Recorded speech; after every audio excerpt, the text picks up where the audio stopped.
Hey, what's up, everybody? Man, can't even do the intro right. Alright, so this is going to be the last video I do before release. So if you're watching this, it's going to post on last Epoch's 1.0 release. I did not quite finish the Mage build through the campaign, got real close, but as everyone knows from the last video, got a little sidetracked playing some Helldivers too. That game's a ton of fun. Better with friends. Rando's okay. Let's check it out. And trained in the arcane arts. I became one of the elders. I took on an apprentice to whom I showed kindness and compassion. This was folly. She grew rebellious, entertained dark arts, and was exiled. My guilt over her fate drove me to leave Welrin. Years I spent searching for her, only to hear that Welrin was conquered by the sun god, Rye. Now I travel back to Welrin, determined to fix my mistakes. So a little connection there in the story between the Mage and the Acolyte, so that's pretty cool. I didn't notice any of that in the other two classes. I've yet to play Rogue. I am saving Rogue for 1.0 release because I really want to do the Falconer. I'm looking forward to that. Sort of a different take on the Rogue class. They're usually like an arrow or a dagger thing, so the Falconer has piqued my interest, so I've been holding off for that for the last, for the 1.0 release. We'll show you a little intro bit, just so you see how it starts off. The Mage is actually a pretty powerful class. Hopefully they don't nerf it, because I can see you can make some pretty powerful builds with this one. Just intro wise, like, I think this is probably like the fastest kill I had in the beginning of the game, just to sort of set the pacing here. But through about halfway through the game, was squishy. I didn't die too much. I just paid attention to what was going on.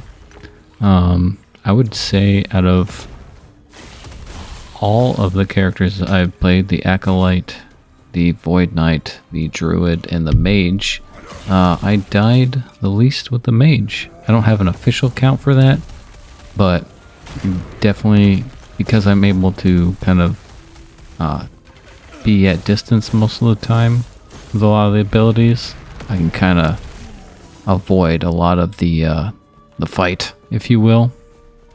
Kind of like I did in Elden Ring. I definitely played a Mage in Elden Ring and went Super Saiyan like this guy here. I don't remember what that ability's called. It's been a while since I played. I don't remember a lot of things, if you guys have noticed. But this one was a ton of fun. So I tried my best to stick to certain elements. Disintegrate is a fire and lightning ability. Then you've got on the left here, so let me go through what I have. I've got the Flame Ward, which is pretty cool. This kind of acts like when you get Fire Aura in the specialization of the ability, you can proc Fire Aura. It's a lot like Righteous Fire in PoE, where you can have haste, so it'll speed you up and you can run through the enemies basically on fire, and then once the ward countdown goes, then it explodes. That, what you saw right there, that is Elemental Nova, and it hits cold, fire, and lightning. And then you can branch off and specialize it into one or the other, and you can have the other one sort of proc more damage into whatever. So like I said in the last video, I'm probably 70-80% on fire and like 20% cold damage in my trees, and then whatever left of that math, 10%, is lightning that comes from disintegrate. But I did not spec into any specializations for lightning, so this is a fire and ice type of build, mostly fire. But some of this glacier here, pretty strong to clear and knock back enemies, and it works really well with the freeze multipliers I have, so that when you hit them, you freeze them, and then they stay, obviously frozen, and you can either burn them down with disintegrate or hit them with the meteor. Only problem with glacier is pretty mana heavy ability. So is meteor, but you can reduce that a little bit. Elemental Nova is actually pretty awesome because you can increase the cast speed and obviously do all the damage multipliers, and it can be pretty intense because it hits all of the elements. And I left it that way because I kind of wanted to have a little bit of everything and just sort of focus on one more than the others. If you go full into one, that might probably make those abilities obviously stronger, and you just have to concentrate on fire penetration and hope that something doesn't have more resistance to that one element than you have penetration to. A little hiccup there. But yeah, this has been a real fun build. This will be the only mage build video I do prior to 1.0 release, obviously, because it's gonna publish on release day. And I will get through the whole campaign, but there won't be like a closing video like I did in the other ones, because I'm gonna be deep into Falconer. But I will obviously finish the campaign because I'm gonna do all of them. And I think once I play all 5, I'll do like a sort of hodgepodge video, putting all these things together, mash them up, and sort of talk about my thoughts after completing all the classes and what my favorite classes are. I really do like Mage a lot. I like Void Knight a lot. Acolyte and Druid. I didn't have like a solid direction with those builds, and so I'll have to work on those. Oh, here's my passives. It's a little earlier in the game. I think later I show it, and I've got like 9 or 10 more levels maybe. Because I think by this point I hadn't specialized into Flame Ward yet. That was the last one. And I locked Black Hole too, but I haven't used that. I think that's all cold damage if I'm not mistaken.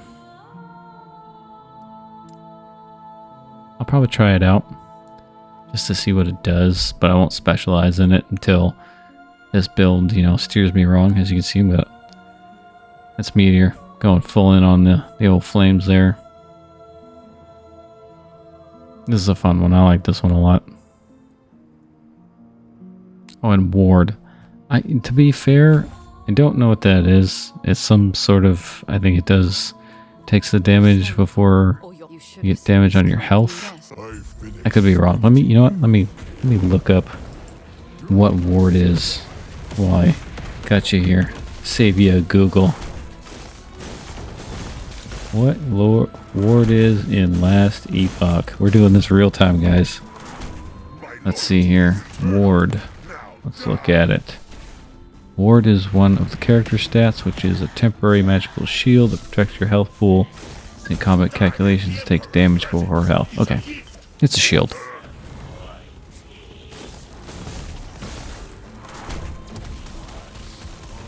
Now, interesting. So it says, this is from lastepoch.fandom.com. It's their wiki.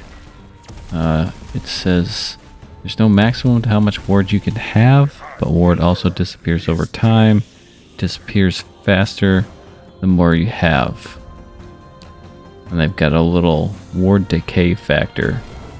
It says 0.4 times current ward over 1 plus 0.5 times ward retention.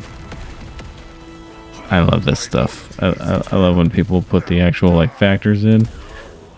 I don't go into min-maxing on games like this. I just, whatever works, I go with, and when it doesn't work, I make a change. Do I make a change in the right direction? I don't know. I go with my gut. I read the abilities and try to make sure that they work with each other. But I'm definitely not checking this out. If you're interested, there's a whole thing with math equations about ward regeneration. The resting value of ward can be calculated by simple division. Resting level equals ward regeneration over ward decay factor.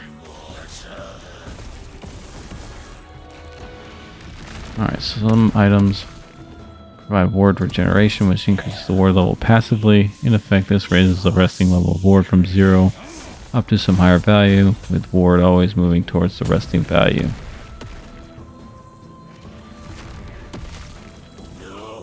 So if you don't have any ward retention, every 2 points of ward regeneration increase the resting ward level by 5. When ward is below the resting level, it moves exponentially towards it, just like how it decays from above. Note that unlike high ward, low ward can never be below 0, and thus the regeneration can never be above the total of the ward regeneration stat. Does that interest you? I think I'm done here. Oh, you notice I tried mixing in some different fights. This is one where you meet Yulia in the past, and she's like or in the future rather, she's all like tortured and all that, and then you'll go back and she's, a fair maiden again. That's the cool part about this with Last Epoch being like a sort of time traveler type thing. I think there's a lot of room for them to get pretty crazy with this. I wouldn't be surprised if in a few years they somehow manage to throw in WASD and guns, because we're that far in the future. Could be interesting. I don't think they'll go that far. I think that's maybe a bridge too far for this type of game, but could be neat. You never know. Could be just like they're calling them what are they calling? They're not calling them leagues, cycles. I think they're calling, so it's not seasons or leagues, they're calling them cycles, I believe. So could be a cycle thing where everything's way in the future and they do some sort of reanimation with all the abilities. Could be neat. Could still just have magic in the future. Have I not, Ulrich? He never learned. Yeah, see, I mixed it up. Oh, and I do die. So this is the fire ward haste thing. See? Yep, see? I exploded them all, and yeah, damage from calamity. Every time I've died, it's been from my helmet. So I think it's every hit you take or deal, or every kill. Every kill. I'm not going to pull it up. I think it's every kill you take 4 fire damage. So if you're low health, you can actually end yourself with your own gear. You know what? We're gonna look it up. We're just gonna look it up. All right. So let's see. Fire, calamity, helmet, Last Epoch. There it is. Calamity. Alright, it's obviously a unique jewel circuit. Oh, I guess you're wondering what's happening here. I took a little screenshot. I didn't use it, but I thought it looked really cool. I think this is one of my favorite looking areas in the whole game. If I had to guess, this got done later in the game cycle. I don't know. Maybe if you've been playing this for like the last 4 years, let me know. I feel like the detail in this map area is more so than some other areas. Oh, sorcerer. Yep, see? 3 more levels there from the last time. Yeah, and we've got, see, up top we're going with fire. Down below here at the bottom, that's all the lightning, and then the middle is ice. Oh, and every time I log in, you obviously, once you get to a certain spot, this is the end of time area where everything's kind of like floating on rocks. This is what happens. So I now have big stuff, little stuff. Big stuff is armor and weapons. Little stuff's literally everything else. Relics, rings, idols, keys. I do this and I go through all my gear, and as you can see, I have a problem. Most of this stuff I probably will never use. There's definitely duplicates with slightly different stats, and I try to shatter things that I'm not using as much as possible to make more room. Obviously, you can buy as many tabs as you want because you're using in-game currency and gold. This is my tree for Flame Ward. I don't know if I sped this one up. Oh, so we're going through this right before a fight, so I did not speed this up. So you're going to be able to see some of the tree. Obviously, you can see, for some reason, I'm not sure why Glacier is a higher level than the other ones. Oh, I got so distracted. So Calamity. Oh yeah, when you kill an enemy with a fire skill, you take 4 fire damage over the next 2 seconds. An enemy. So if you saw there, I did all fire damage to all of the enemies, and I killed myself. Isn't that great? Oh, it's got 20 to 80% increased fire damage. I'm not sure what mine's at. 100 to 150% chance to ignite on hit with fire. I said the other thing about the killing, and then 5 to 10% increased fire cast speed. 5 armor, 10 to 35 mana, 5 to 25% increased spell damage. Pretty awesome item if you're going for fire. So, I mean, just make sure you've got some. I wonder if fire resistance would help with that, or if you just. It might. I think fire resistance would fight against this. That's something I should try. Guess like when you're doing righteous fire, right? You gotta put your fire resistance all the way up, or else you will die.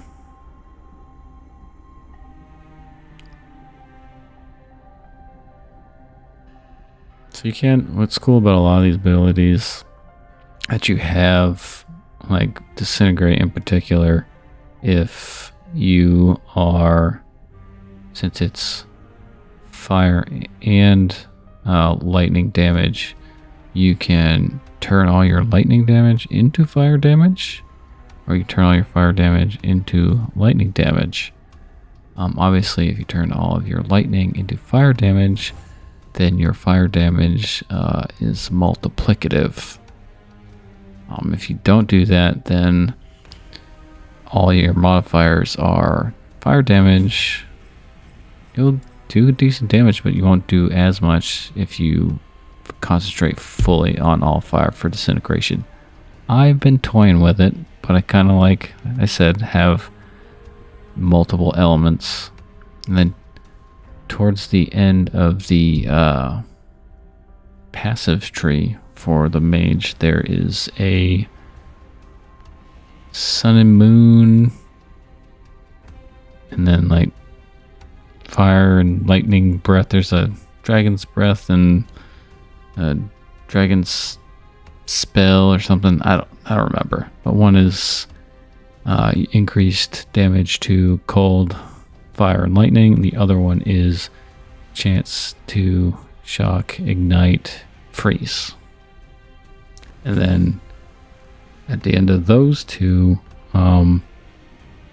there is one at the very end of the tree that gives you the ability to alternate between both of those effects. So I'm not sure why I'd want any of those. I think if you ignite, that's all the ignites, the freeze, the shocks, those are all like damage, stun, obviously frozen and over time things, and the other ones are just straight damage. See the lightning damage to fire damage. I don't know if I'm going to toy with that one,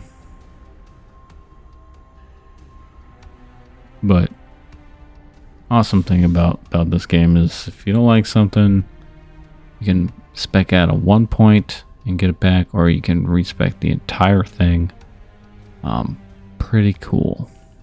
I think that's probably the best part of this game is the respec tree. It's just easy. And so you're really hard pressed to brick your character unless you're just so bad you can't figure it out.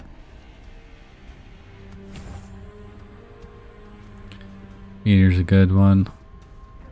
Yeah, we got shrapnel and then shrapnel speed, so when the meteor lands, it breaks off into pieces, the pieces fly and they penetrate and all that good stuff. I'm surprised I didn't get rid of that load screen. So we're gonna end this video with Lagon. This is a good one. So we did show you some different areas in the game from the last few videos because you know they can kind of get stagnant looking at the same thing. I wanted to do it for like a comparison of classes, but we're not really doing like a super side by side, just trying to give you an idea, you know, what you might like to play when you get into this game, if you get into it. Don't tickle your fancy, it's not something you like, you don't want to do, you don't like ARPGs, that's fine. Go play Helldivers too. I'll see you on the planets. We'll go fight automatons or terminids together. Just when you're, if you do an orbital strike or you call in an eagle strike, just please let me know before you do it and tell me where you're gonna do it so I don't run into napalm.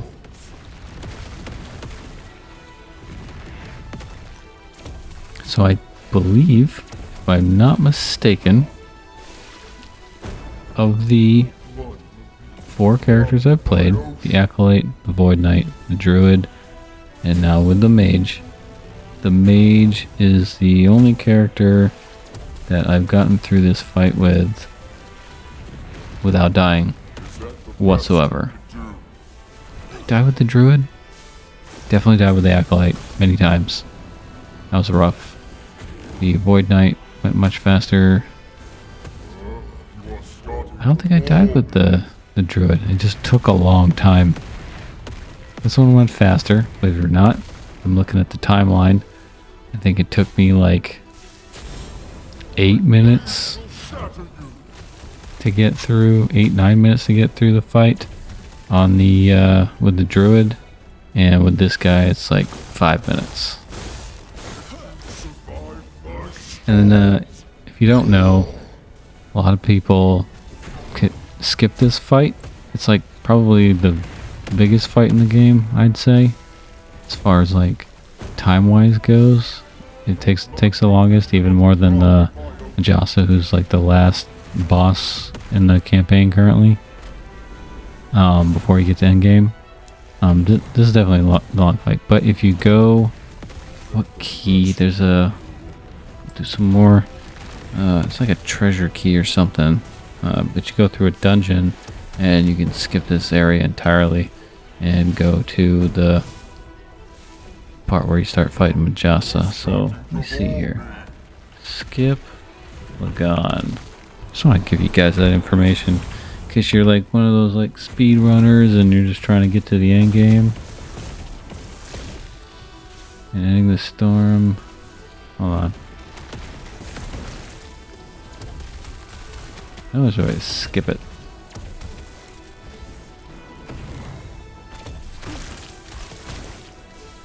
It's like a lot of people, and like it wasn't this, and people, a lot of people had a hard time with this guy. So this is one fight that like you don't get to like come back in, and I noticed that like this is, I think, the only boss fight that I fought where you don't come back in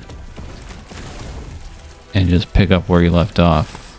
Now that I think about it, like I thought when I fought Majasa, like that was the only boss that like didn't reset.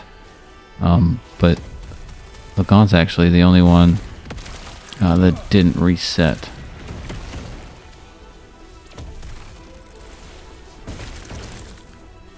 Let's see here. Ending the last I burnt out. Skip the campaign.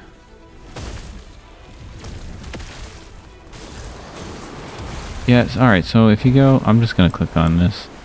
So if you go to, where is it?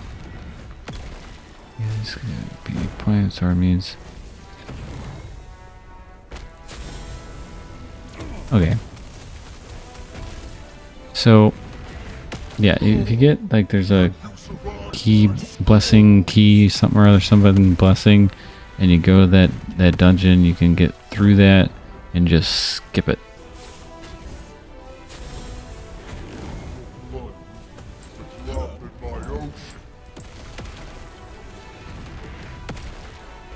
Oh, Temporal Sanctum Key. That's it. Alright. And I knew I could find it. Alright, so if you get the Temporal Sanctum Key, and then you go in that dungeon, you can go through there, and then you can skip Lagon. Also, you don't need to do all the side missions.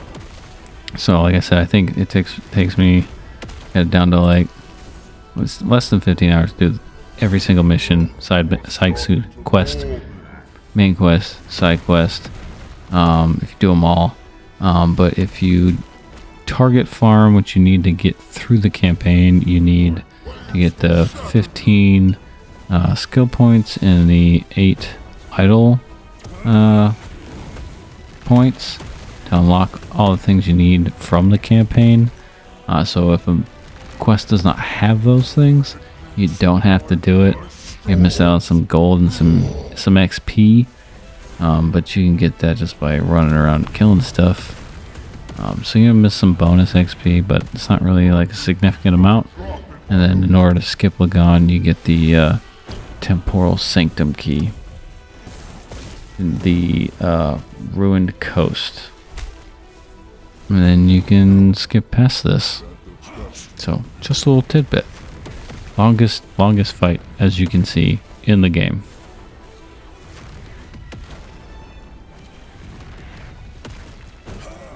But you can just sit here in the corner and cheese it. Just watch out for that one.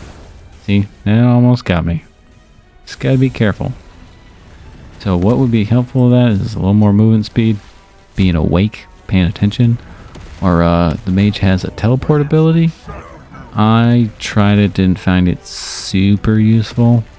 So I didn't like it taking up the space where it could have been doing damage. It's just like an avoidance thing. I don't know if there's some better benefit to it. Ooh, almost got it taken out, but luckily for me, I got a decent amount of health regeneration, and that's it. That's my mage. Ton of fun. I'm probably gonna play Spellblade again, definitely.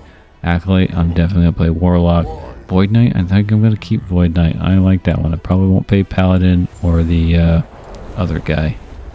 I don't even know what it is. That's it, guys. Thanks for watching.